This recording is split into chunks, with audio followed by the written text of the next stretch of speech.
Hey, it's John Santucci from tcpalm.com, Treasure Coast Newspapers. This course is Dennis. I need no introduction. Jacob, we are here at Fort Pierce Central High School, home of the Cobras. It is homecoming week. Might be stay-at-home week by the end of it. We'll find out. But I don't think so. Okay, well, we'll preview what we have anyways. But before we get to week 7. Should we call this Hurricane Matthew edition of PrepZone on the road? We just did. Okay, so week 6 takeaways. Big week last week, Separation Friday. What was your biggest takeaway? I think the poise that Okeechobee has shown in the close games this year. They've been in 2 close ones against Martin County and then last week against Heritage, and they pulled them both off. Got the 60-yard 4th down run by Bubba Flood to finish off County, and then got the last-minute touchdown pass by Bubba Flood to Demetrius Clark to beat Heritage. I like that kind of poise, especially from a team that hasn't had a lot of success in recent years. This is a team that, if you can build on that, they can win a lot more games this season. Yeah, and we've been saying all year, this is the most talent they've had since Lonnie Pryor was there before he went off to Florida State. So, it's good to see them get a big win against the defending district champ. They've got a big one coming up, 2 big ones, O'Galley and Jensen. That'll decide their season. So we'll see how they do with that. My biggest takeaway is week 6 lived up to the hype. We hype these games. We hype, Treasure Coast, Fort Pierce Central. We hype, Sebastian Jensen, Okeechobee Heritage. We hype all these games. They all lived up to the billing. You had 5 games decided by 9 points or less. You have a triple overtime classic here. I don't know if they'll like the classic part of it, but it was a phenomenal game for the fans to watch. So I love when we hype these games and they actually mean something. So, all right, we've passed the midway point. Your biggest takeaway so far from the Treasure Coast? Well, I've actually got 2, but I think the first one has to be the play of Martin County quarterback Austin Kuykendall. He's the guy who came into this season with 11 career touchdown passes, 24 interceptions. All he's done is throw 15 touchdown passes to 2 picks, and he's on pace to become the first quarterback in area history to throw for 3,000 yards in the regular season. Carter Stanley did it, including playoffs a couple of years ago. An absolutely phenomenal start for Kuykendall. Anyone who thought that was possible, I don't think so. It's just a great tribute to the job he's done. I thought this kid had, I'm going to be honest, I thought Kuykendall had very little chance of winning the starting job after what George Johnson did a year ago, all-area quarterback. They get to the semifinals. I called, I don't mind saying it, I called Coach Kenny and said, are you nuts? Why are you starting a kid who's shown he's so turnover-prone? He's been the best player in the area this year, statistically. So it's been unbelievable what he's done. You got anything else? I thought you had one more. Yeah, second thing would be St. Edwards, in the way that Coach Bill Mata has been able to get the most out of this really thin lineup. They've had a couple of games where they only had 14 players out there, and yet they've won 2 of their last 3 and looked pretty darn good in the loss to undefeated Windermere Prep, which is 6-0 now. This is a team that's clinched the Sunshine State Athletic Conference playoff bid and is really looking like it's getting better, even though guys keep having to miss time with injuries. If they can get some bodies together, a few more players in the mix, I think they've got a chance to make some noise in the playoffs and a winning season still within reach. Yes, St. Ed's, they can pull the 500 next week and win the district title in their conference with a win over Jupiter Christian. I can see this team making a run in that conference, and they won the title in 2010. I don't know if they'll be able to do it again. But we've said this before. This is a team that they know they're behind the 8 ball in terms of numbers. They don't have a lot. But I think these kids relish the fact that they're taking on 2- and 3-year-olds. They love that challenge, and they're accepting it. And I think the way that Bill Mata relates to these kids, you can just see it on the field every Friday night. Yeah, for me, there's one that's obvious, and it's that there's a lot of really, really good defenses on the Treasure Coast. Sebastian River allowed a point in 1 game. That's it. They've allowed 10 points total this season. Fort Pierce Central's played phenomenal, and you can point to, they gave up 38 last week. Well, most of that was in overtime. So they're playing phenomenal. They didn't, they had a rough first quarter. They don't get scored on until the last play, really, of the 4th quarter. So they're playing good defense. Treasure Coast is playing good defense. Vero Beach is playing really good defense as well. A couple shutouts in the last couple weeks. So I think defense has done exactly what we thought they would, and it's been good to watch. It's that same point that we made a couple of weeks ago, that if you're going to do some damage in the playoffs, you've got to be able to play defense. You have to stop people, because everybody's got good athletes in the playoffs. It's who can stop the other team. Usually that team's the one that has the best chance of winning. Absolutely. Okay, we got offensive tackle Joey Bell, who was part of we did 5 guys colleges are taking note of. Joey made that list. We got obviously Coach Helmrich here as well in his first year. Joey, new offense, new scheme. How different is this offense from the one you ran a year ago? Last year's offense was based on passing the football. But this year is we can run it. So we can do the pass and we can do the run, and I think it's a lot better than last year. As an offensive lineman, what do you personally like to do better? You like running at people, or you like getting back and pass? I like pancakes. So, it helps when a guy jumps 5 feet in the air and you can just push him over. That's always easy. Obviously, you guys suffered a tough loss last week, Treasure Coast. Does anything change for you guys as far as your mindset or your goals? Yeah, the way we practice and the way we go about handling things, we definitely quit making mistakes on the field. In practice, we need to take things more serious, and we're going to force a 3-way tie. Beautiful. And then you. One guy's excited that he wants to go to the playoffs. Everybody else is asleep. Jensen Beach, what have you seen from them on defense? They didn't give up any points to Sebastian last week. Yeah, they like the blitz. Bring the inside backers. They depend a lot on the DB, so that's what we see from them. Beautiful. Coach. Coach, obviously you were with a very successful program in St. Thomas Aquinas before you came up to Fort Pierce Central. What's the biggest difference in coaching at a national power like St. Thomas, a private school, to here at Fort Pierce Central, which is the public school with success in its own right? I mean, there's a few differences. What people don't realize is, they didn't start with all those 5-star players. They started with Coach Smith back in the 70s. So, dating back to Michael Irvin in the early 90s. So, that culture was, cultivated over, a number of decades. It just didn't happen, overnight. So, we've got some talent here. We have some playmakers here, and it's not going to happen overnight, but it will happen very soon. Coach, you guys had a terrific 4-0 start and had a little bit of a bump last week against Treasure Coast, in which you guys had there was some pregame jousting going on, and then you guys wound up having 5 offside penalties and 2 turnovers to start the game, and you were down behind 13-0, and eventually lost in that triple overtime.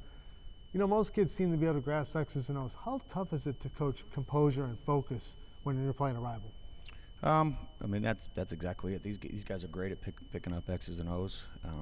You can't simulate their snapped on the offensive line. Our guys are all hyped up to, especially our D-line, to get off the ball and wreak havoc, and got a little overexcited there in the first quarter, and like I said, we gave up some silly first downs on some offsides penalties. But I thought we, handled it well and recovered, and we were in cruise control a little bit there till the middle of the fourth quarter, and things changed a little bit. So, how do you feel about where your club is at midseason? We're headed in the right direction. We've still got some things to work on. We preach the little things, whether it's fundamentals or techniques, and just listening to the coaches. And I think we have the best staff in the Treasure Coast, and we're going to get it right. And like Joey said, we plan on going 8-1, forcing a 3-way tie, and going pretty far in the playoffs. As John pointed out, Jensen Beach did not allow a touchdown on defense last week. The only score was a defensive touchdown by Sebastian Rivers. So what's your biggest concern facing Jensen Beach?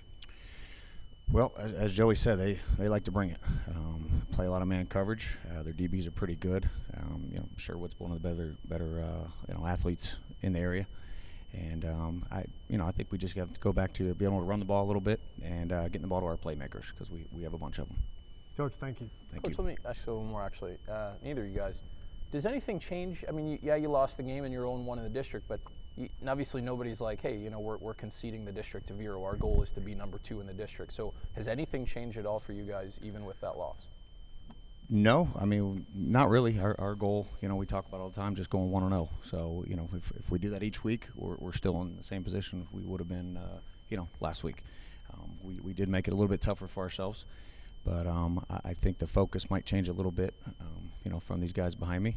But, we're going to coach them up the same and, win some games on Friday nights. Appreciate it. Thanks.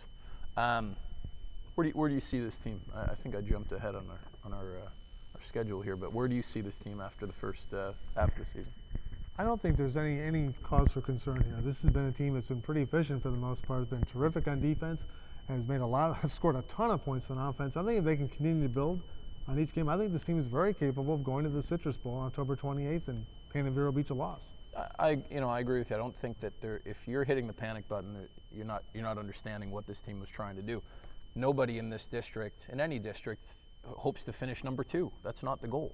Right. This team did not come into the season going, hey, let's lose to Vero, let's try to beat Treasure Coast. That was never the game plan. Game plan was, let's go 9-0 and win the district.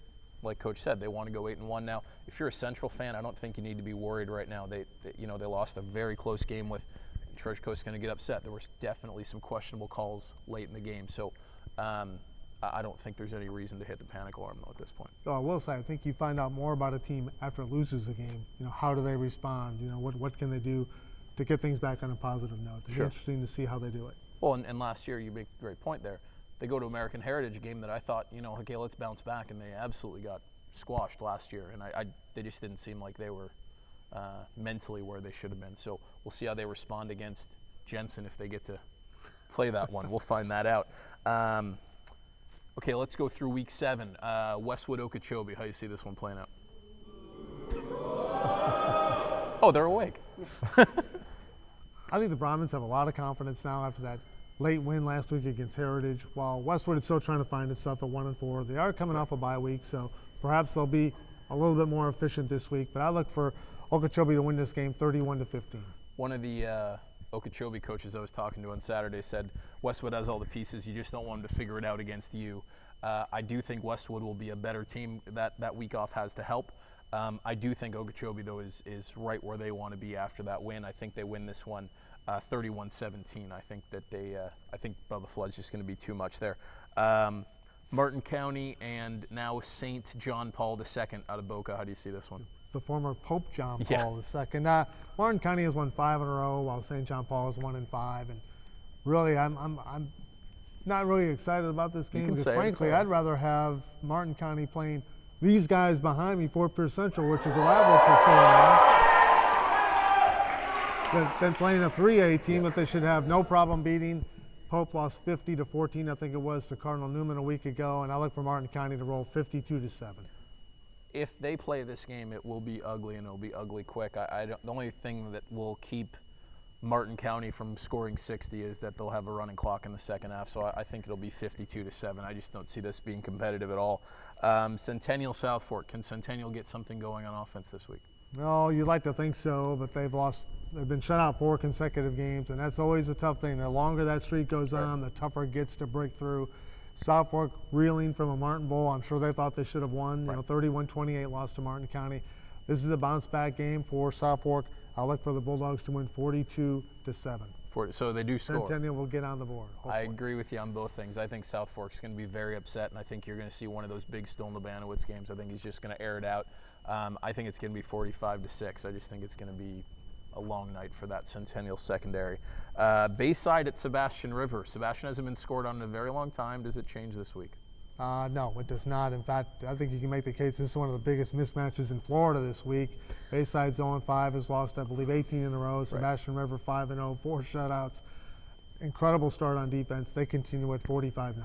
45-0. I'm going to say 33-0. I don't think this is a game Sebastian's going to have a lot of trouble with. Fort Lauderdale, the Flying L's at Vero Beach. Well, Fort Lauderdale is 3-2, and that's a little bit step above what Vero Beach has been facing, although Palm Beach Gardens is very good and Palm Beach Lakes is pretty good. But overall, really not a lot of challenges, and it's going to start to pick up. But I don't think this week's going to be the week that Vero really gets pushed. The Indians are doing a lot of things well, and Mike Dean seems to be completing almost everything he throws, 16 of 19 last week. I think they roll in this game 42-14. I know we've been through this before. Any concern about them looking after a nice district win last week, Treasure Coast coming up? Any concern that they look past this game at all? No, I don't think that's Lenny Jankowski doesn't coach that way. I don't think they've ever really done that. When they've lost because they didn't execute well enough, not because they were looking ahead to somebody. So I don't think that'll happen this week. I don't either. I think it's going to be 42-10. I think that Vero is just going to be too much for Fort Lauderdale. Jensen Beach, Fort Pierce Central. How do you see,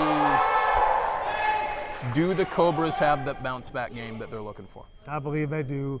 Jensen Beach was terrific on defense against Sebastian River. You've certainly got to give them credit for that. But I believe that Fort Pierce Central brings more versatility to the table on offense, and I think that's what's going to make the difference in this one.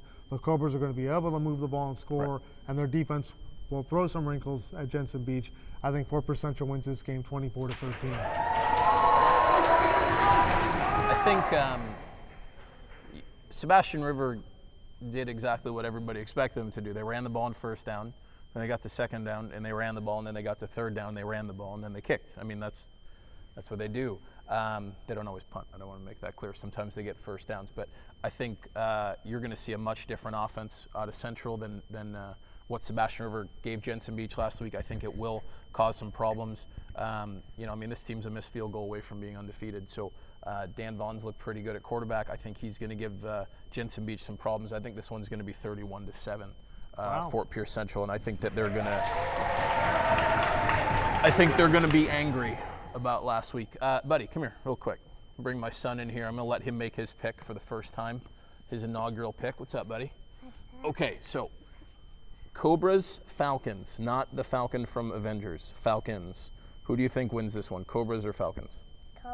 Cobras. All right. Okay, that's it for us and apparently Fort Pierce Central's new mascot. We want to hear back from you at Dennis Jacob 80 on Twitter, at John Santucci, #TC PrepZone. Have a good and safe week and try to stay dry. See ya. Watch out. Buddy, throw it. Throw him.